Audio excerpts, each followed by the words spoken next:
이 설교라는 것이 하나님의 말씀을 해석하고 그 말씀 속에서 메시지를 찾고 그 메시지를 우리의 삶에 적용하여 선포하는 거거든요. 그게 설교인데 이 요한계시록은 그러한 설교를 하는 것보다 기존의 틀을 깨는 것이 조금 더 중요합니다. 특히 새벽 시간에 짧은 시간에 이 요한계시록을 설명하려니까 조금 어려움이 있는데요. 그럼에도 우리가 기존에 가지고 있던 어떤 요한계시록에 대한 어떤 자기만의 틀을 깨지 않으면 이 요한계시록이 해석이 안 되는 경우가 있습니다. 해석이 돼야 메시지를 찾고 메시지를 찾아야 우리의 삶에 적용을 하잖아요. 근데 해석부터가 난해해지는 거죠. 그 목회자라면 누구라도 한 번쯤은 내가 요한계시록을 완벽하게 분석하고 해석을 해봐야겠다 해가지고 작정하고 덤벼들거든요. 그런데 그 요한계시록을 해석했다는 책들도 많고 논문도 많고요. 지금도 요한계시록 세미나를 하는 곳들도 있거든요. 그런데 그 어디를 봐도 완벽하게 해석이 되지가 않습니다. 이렇게 해석해봐도 안 되고 저렇게 해석해봐도 안 되고 그냥 분해하고 쪼개고 다 해도 안 되고 나름대로 요한계시록을 해석했다는 분이 2박 3일을 가르쳐도 다들 고개를 갸우뚱하고 나오는 경우들도 있고 해석은 되는 것 같은데 그것이 실제 역사 속에서 이루어졌는가 보면 또 거의 또 안 맞고 그러다 보면 또 억지로 짜 맞추고 이게 난해해지는 거죠. 그러다 보니까 많은 이제 목회자들은 요한계시록은 해석을 하느냐 안 하는 게 낫다. 할수록 어려워진다 하고 손에서 놓는 경우가 많고 그러니까 이제 이단들은 요한계시록을 차지해가지고 자기들 멋대로 해석해가지고 우리들만이 요한계시록의 해석을 한다 하고 이제 또 이단들이 판을 치는 거죠. 근데 이 요한계시록은 기존에 우리가 성경을 보거나 또 기존에 어떤 과거에 우리가 유행하던 이 부흥 강사들이 가르치던 방식으로 요한계시록을 바라보면 해석이 되지가 않습니다. 완벽하게 해석이 안 돼요. 우리가 요한계시록을 정확하게 이해하려면 초대교회 성도들의 자리로 돌아갈 필요가 있습니다. 초대교회 성도들은 이 책을 어떻게 이해했을까 하는 거죠. 초대교회 성도들은 요한계시록을 가지고 논문을 쓰지 않았습니다. 예배 시간에 읽는 것만으로 충분했습니다. 자기들이 이 앞뒤를 돌려가면서 이건 이거다 저건 저거다 하지 않은 거죠. 그냥 예배 시간에 쭉 읽은 거예요. 다 읽고 나면 아멘 주 예수여 어서 오시옵소서 하고 모든 성도가 주님을 기다리는 마음을 이제 갖게 된 거죠. 그래서 예배 시간에 읽는 것만으로 충분한 책 이것을 항상 우리가 기억해 둬야 됩니다. 계시록을 어떤 신비한 책, 미래에 대한 감추어진 비밀이 들어있는 책, 또는 인류 심판에 하나님의 그 로드맵이 기록되어 있는 책, 뭐 이런 마음으로 접근을 하면 풀어지지가 않습니다. 맞지가 않아요. 하나님은요, 요한을 통해서 교회에 지금 이 계시를 주신 그 목적이 있지 않겠어요? 이 계시를 통해서 하나님이 교회에 주고자 했던 그 메시지, 그 목적이 무엇인가를 염두에 둬야 하는 거죠. 한두 마디로 정리를 하자면 하나님이 전하고 하셨던 것은 이 요한계시록을 통해서 예수 그리스도는 다시 오실 것이다. 그리고 그때가 되면 이 세상은 심판을 받을 것이다. 그리고 끝까지 믿음을 지킨 자들은 하나님의 나라에 참여하게 될 것이다. 그 메시지 주시는 거죠. 그러니 지금 너희가 환난과 핍박과 고난 속에 있지만 믿음 잃지 말고 믿음을 잘 지켜라. 지금 이 메시지 주고자 하는 거잖아요. 오늘날 이단들이나 잘못된 사람들이 몇 번째 나팔이냐 몇 번째 나팔이냐 지금은 어느 시대냐 이런 거 알려주려고 주신 책이 아닌 거죠. 결국 예수 그리스도의 나라가 임한다. 그때 지금 저렇게 판치고 있는 바벨론과 같은 세상 나라는 반드시 심판받는다. 그리고 그 배후에 있는 사단도 반드시 심판을 받는다. 그리고 끝까지 믿음을 지킨 자는 영원한 하나님의 나라에 가서 찬송하고 살 거다. 그러니 믿음을 끝까지 지켜라. 이제 그 메시지 주시는 거죠. 하나님의 입장에서 우리가 생각해 봐요. 하나님의 입장에서는 지금 이 환난과 핍박이 시작도 안 했어요. 1차 네로 황제의 핍박이 있었고 지금 2차 핍박을 받으려고 하는 시점이거든요. 그런데 이 이후로도 3차, 4차 막 10차까지 핍박이 기다리고 있어요. 시간상으로 하면 지금 2000년이 지난 거잖아요. 하나님이 볼 때는 인간의 시간에 있어서는 2000년이 넘어도 예수님 아직 때가 아니다 이 말이죠. 그런데 현재 초대교회 성도들 입장에서는 오늘이냐 내일이냐 하고 있는 거죠. 예수님 오늘 오시냐 내일 오시냐, 이 고난이 오늘 끝나냐 내일 끝나냐 하고, 주님 어느 데까지입니까? 이 핍박은 어떻게 됩니까? 주님은 언제 오십니까? 먼저 순교한 성도들은 어떻게 됩니까? 뭐 거기에 대한 의문이 가득한데 주님께서 그들에게 뭐라고 말씀하셔야 되겠어요? 야, 아직 멀었어. 한 2000년 지나도 안 되니까 너희들은 어차피 고난받다가 죽어라. 그럴 수는 없는 거 아니에요. 그래서 하나님께서 그 초대교회 성도들과 또 역사 속에서 살아가야 될 성도들에게 하나님의 방식으로 메시지를 주셨는데 그걸 환상을 선택하신 거죠. 환상을 통해서 일종의 선문답이라고 할까요? 우리가 뭔가를 물어보면 거기에 1 더하기 1은 뭐예요? 그러면 2 하고 이렇게 답을 주는 게 아니라 1 더하기 1은 뭐예요? 그러면 뭔가 다른 것을 던져놓고 거기서 답을 한번 찾아봐, 그럴 때 있잖아요. 그런 것처럼 하나님의 백성들에게 환상이라는 방법을 선택해서 환상을 보여주신 거죠. 이 요한계시록의 환상은 상당히 독특하고 특별합니다. 성경에 여러 환상들이 나오는데 그 대부분의 환상은 단편적인 그림을 보는 거죠. 단편적인 그림을 보거나 환상 중에, 아니면 짧은 영상을 보는 거죠. 지금 시대로 하면 일종의 쇼츠를 보여주시는 거거든요. 짧은 영상을 보여주시고. 근데 요한계시록은 쇼츠가 아니라 한 편의 영화를 보여주신 거죠. 스토리가 있고 구성이 아주 탄탄한, 구조와 스토리가 탄탄한 영화 한 편을 하나님 보여주신 거예요. 그래서 제가 이제 요한계시록을 읽다 보면 영화적 상상력을 발휘하시라라는 이야기를 종종 하는 거예요. 이 요한계시록 환상의 특징이 그렇기 때문에 그래요. 성경에 나오는 몇 가지 환상을 한번 우리가 살펴볼까요? 사도행전 10장에 보면 베드로의 환상이 나오죠. 베드로가 기도하는데 환상 중에 하늘이 열리면서 한 그릇이 내려오는데 그 그릇이 이제 보자기 같은 거죠. 근데 보자기 내 귀를 메어 땅에 이렇게 싹 보자기가 내려왔어요. 그 안에 보니까 땅에 있는 각종 4발 가진 짐승과 기는 것과 공중에 나는 것들이 이제 가득 들어있어. 온갖 짐승들이 가득 들어있죠. 그리고 소리가 나기를 잡아먹어라. 하나님, 나 이렇게 부정한 거 먹은 적이 없습니다. 그랬더니 하나님이 깨끗하게 하신 것을 네가 속되게 하지 말라. 이게 이제 3번이나 그렇게 했단 말이에요. 짧은 환상이죠. 보자기가 하늘에서 내려오고 짐승이 가득하고 그리고 음성이 들리고. 근데 그 환상을 통해서 베드로에게 주신 메시지가 뭐예요? 이방인들을 부정하게 생각하지 말라. 그리고 좀 더 구체적으로 하면 고넬료의 집안에서 너에게 사람이 올 텐데 이방인들 부정하게 여기지 말고 따라가라. 이제 그 메시지를 주신 거죠. 근데 만약에 우리가 그 환상을 가지고 그릇은 무엇이냐, 내 귀는 뭐냐, 4발 가진 짐승은 뭐고, 귀는 것은 뭐고, 공중에 나는 것은 뭐냐, 그거를 상징적으로 풀려고 하면 엉뚱한 해석이 나오는 거죠. 그렇잖아요?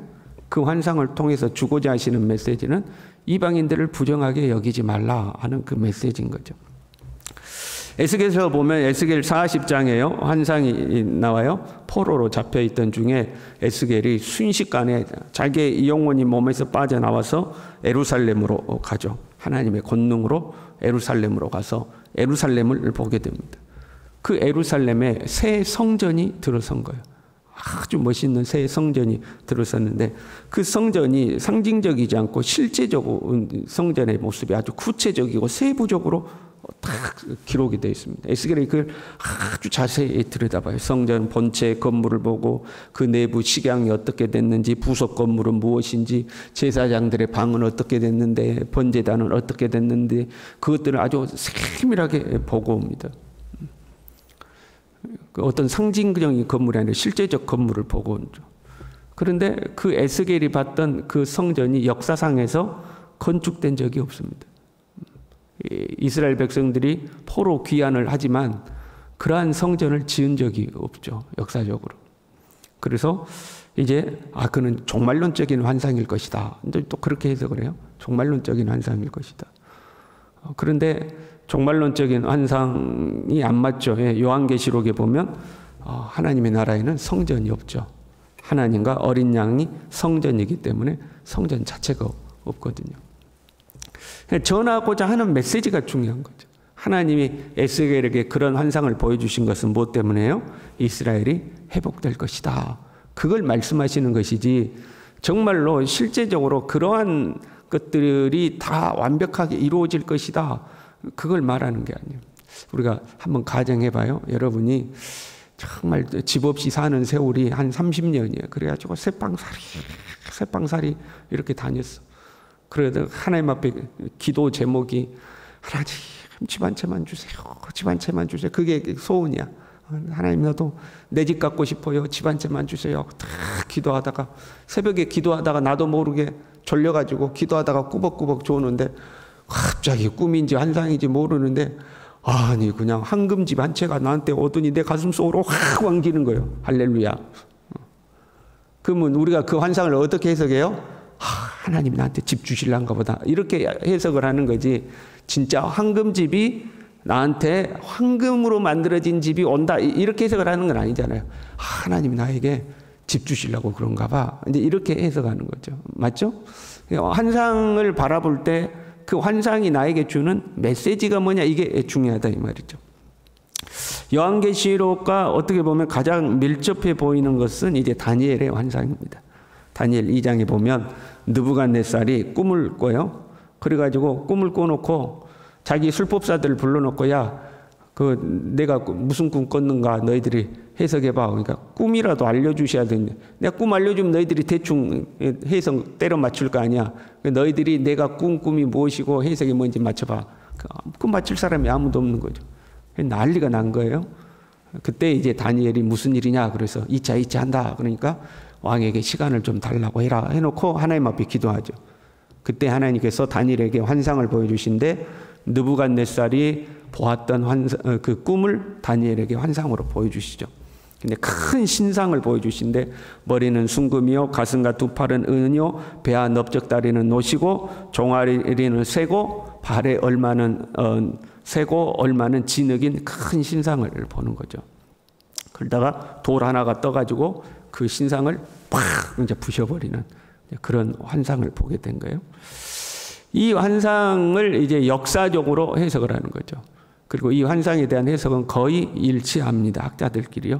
첫째, 이 순금은 바벨론 제국을 말하는 거고, 그 다음에는 바사 제국, 그 다음 헬라 제국, 마지막은 로마 제국이다 하는 것은 이제 합의가 됩니다. 역사 속에 나타날 제국의 모습을 보여준 거죠. 그리고 뜬 돌은 예수 그리스도인데 그 예수 그리스도가 모든 제국을 무너뜨리고 그리스도의 나라가 이루어질 것을 이제 환상으로 보여주신 거죠. 그게 이제 병행적으로 나오는 것이 에스겔 다니엘 7장에 있는데 첫째 모습은 사자의 모습, 둘째는 곰, 셋째는 표범, 넷째는 무섭고 놀라우며 매우 강하며 10뿔이 있더라 이렇게 나오죠. 발가락 10개가 나눠지듯이 거기도 10뿔이 나와요. 그래서 병행하는 똑같은 의미라고 보고 있는 거죠. 바벨론, 바사, 헬라, 로마 제국을 보여준다는 거죠. 그런데 그 10발가락 10뿔이 무엇인가는 또 역사 속에서 합의가 안 돼요.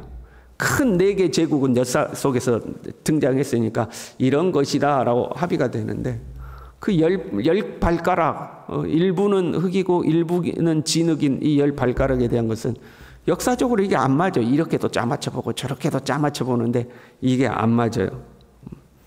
중요한 건 뭐라고 그랬죠? 메시지다 하는 거죠. 아무리 큰 열국과 제국이 나와도 예수 그리스도의 나라가 승리할 것이다 하는 것을 이제 보여주시는 거죠.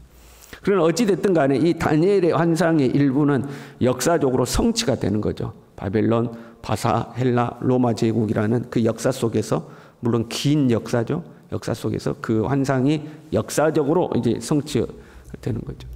그러다 보니까 이 요한계시록도 다니엘의 환상처럼 역사적으로 풀려는 경향이 있는 거예요.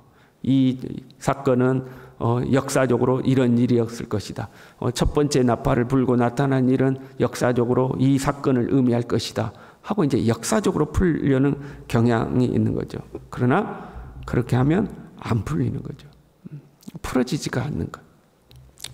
다니엘의 환상이 짧은 쇼츠 영상이라면 계시록은 영화 같은 영상이죠. 아주 길고 스토리가 있고 구조가 아주 탄탄하게 구조가 잡혀 있어요. 그냥 우리가 읽을 땐 잘 모르는 것 같아도 이걸 정리해 놓으면 아주 세밀한 구조가, 정말로 영화 감독이 스토리를 만든 것 같은 아주 탄탄한 구조를 가지고 있는 한편의 영화 같은 내용이죠. 근데 이것을 다니엘의 환상처럼 풀려고 하면 이게 안 되는 거죠. 우리가 영화를 보고 나면 뭐가 중요하죠? 영화 1시간 반짜리, 2시간짜리를 보고 났다. 그럼 뭐가 중요해요? 그 영화에서 받은 감동. 그리고 그 영화가 주는 메시지, 이게 중요한 거죠. 영화 보고 나서 정말 좋았어. 결국 정의가 승리해. 이제 이런 거 가지고 나오는 거죠. 이 메시지가 중요한 거죠. 이 영상이라는 것은, 또는 이 영화라는 것은 메시지를 효과적으로 전달하는데 감동과 함께 전달해서 오래 기억에 남도록 하는 거죠. 지금 하나님이 이 환상이라는, 영화와 같은 환상이라는 것을 선택하신 이유인 거죠. 감동과 함께 하나님의 메시지를 효과적으로 초대교회 성도들에게 주고 계시는 겁니다. 6장에서는 인을 뗐어요.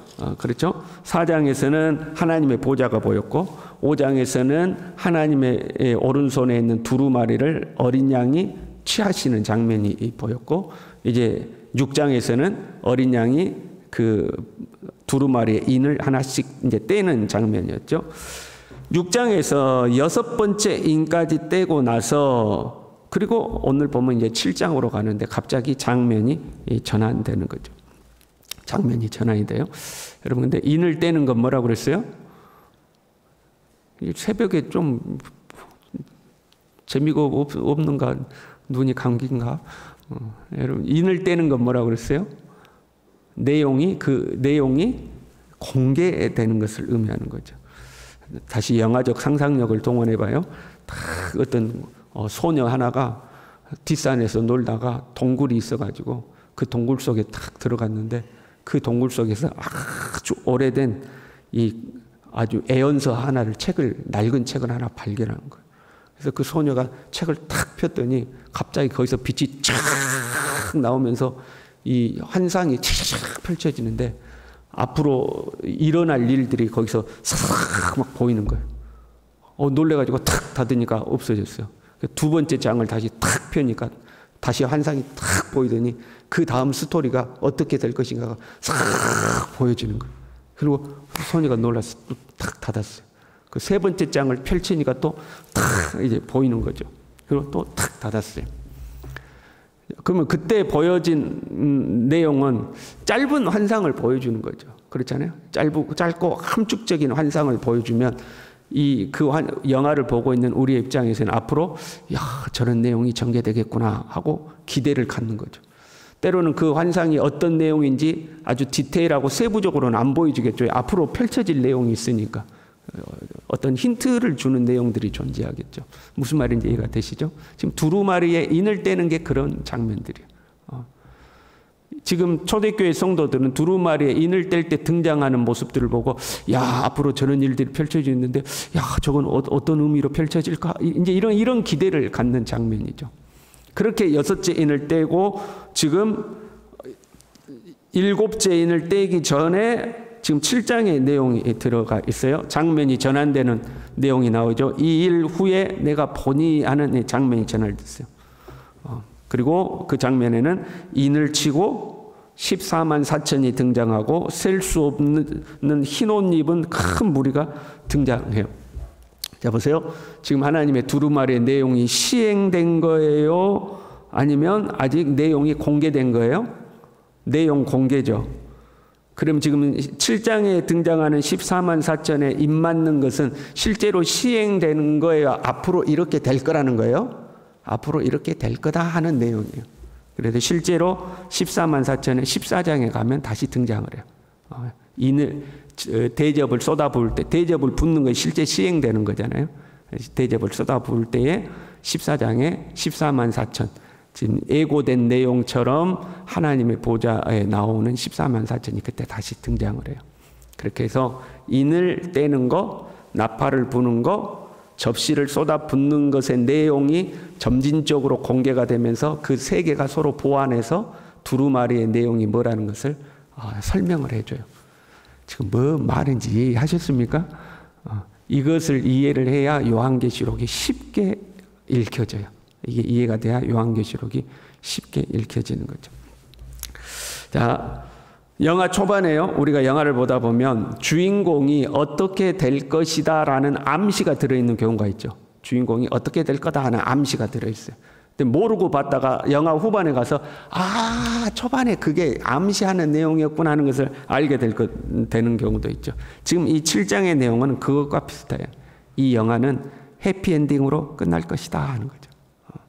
고난받는 사람들, 이 땅에서 현재 고난받고 핍박받고 있는 사람들이지만 그들이 하나님의 보호자 앞에 나아가서 다시는 줄이지도 아니하고 목마르지도 아니하고 상하지도 아니하고 하나님께서 그 눈에 흐르는 눈물을 다 씻어주셔서 해피엔딩으로 끝날 것이다 하는 것을 암시하여 보여주는 내용인 거죠. 저와 여러분의 삶도 해피엔딩으로 끝날 줄로 믿습니다. 우여곡절이 많고 생각지도 못한 일들이 일어나지만 이미 하나님의 계획 속에서 우리는 해피엔딩인 줄로 믿습니다. 끝까지 믿음 지킨 우리 모두 될 수 있기를 바랍니다. 기도하겠습니다. 하나님 아버지, 주님의 말씀을 잘 듣고 잘 이해할 수 있는 마음을 허락하여 주시고 주님이 우리에게 전하고자 하시는 메시지를 분명히 받을 수 있도록 성령께서 우리를 가르치고 지도하여 주시옵소서. 우리의 삶에 때로 어렵고 힘든 일들 많지만 하나님의 계획 속에서 모든 것이 선하고 아름답고 결론 지어지는 줄로 믿습니다. 믿음 잃지 않게 도와주시고 끝까지 믿음으로 살아낼 수 있도록 우리 모두를 붙들어 주시옵소서. 예수님의 이름으로 기도 올리옵나이다. 아멘.